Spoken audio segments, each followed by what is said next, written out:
Hi, my name's Matthew Jenkinson and I'd like to introduce you to Ledger, the world's simplest accounting software.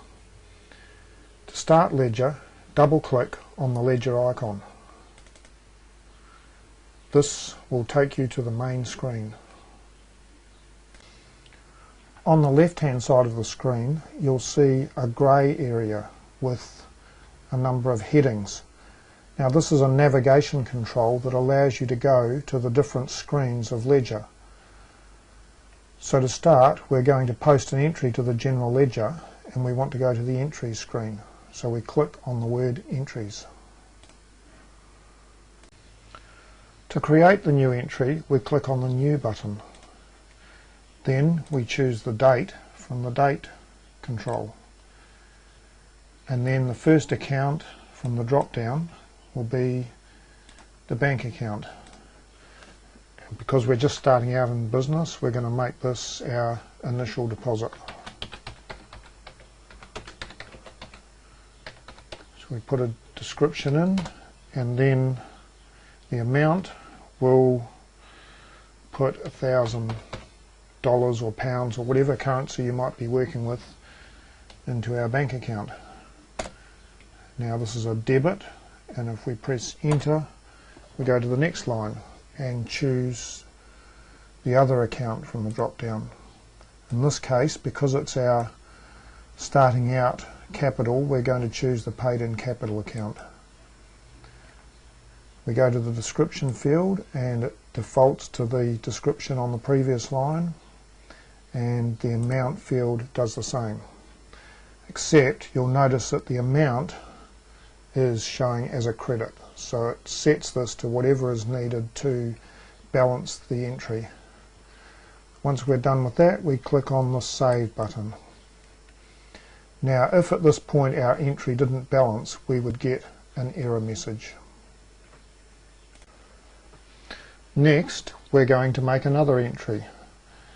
So to do this, we again click on the New button. You'll notice that it clears the screen and allows us to choose the date of the next entry from the date control.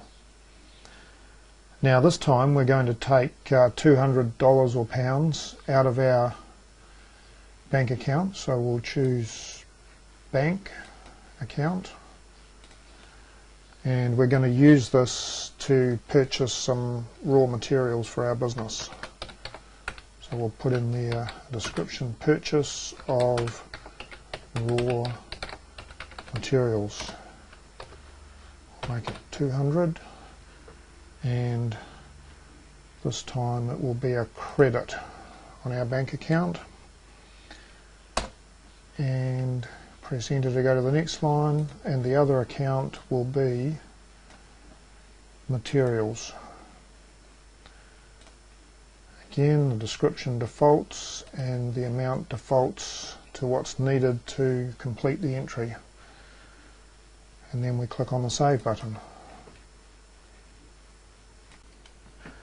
Now we're going to make a third entry. We're going to assume that we've taken the raw materials and we've made something which we have now been able to sell for $300 or pounds or whatever currency we're using. So to make this entry, we again click on the New button. We set the date. We choose the account, which this time will be the sales account,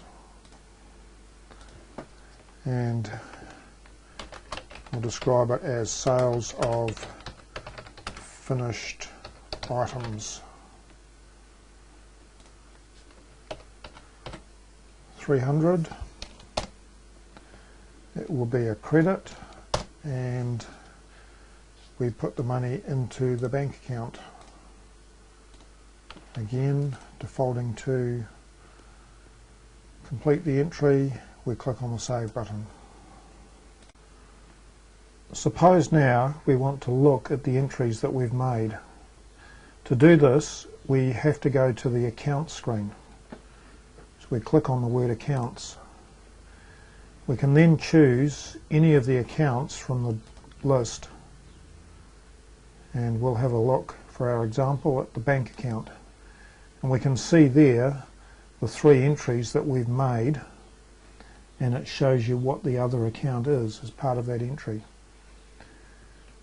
Now if we want to get back to one of these entries, perhaps we've made a mistake or we want to change the description, we simply double click on the entry, and that will take us directly to the entry on the entries screen, and we can then click on the edit button and we can make a change to any of the fields on that entry.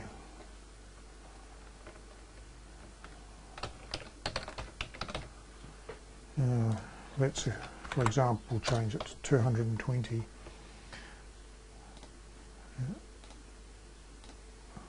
Got to have both the debits and credits balancing. Click on save, and then we can go back to the account screen and we can see we've changed that entry. Now, if this was a real business, at this point we'd probably be interested to know how our business is performing financially. To do this, we want to look at the income statement. So we click on the word income, and this takes us to the income statement screen. And then to look at the income statement, we click on the print button. And we can see on there that our sales income is showing 300, and offset against that we have materials, that's an expense of 220, and this leaves us with a net income of 80 at the bottom of the report.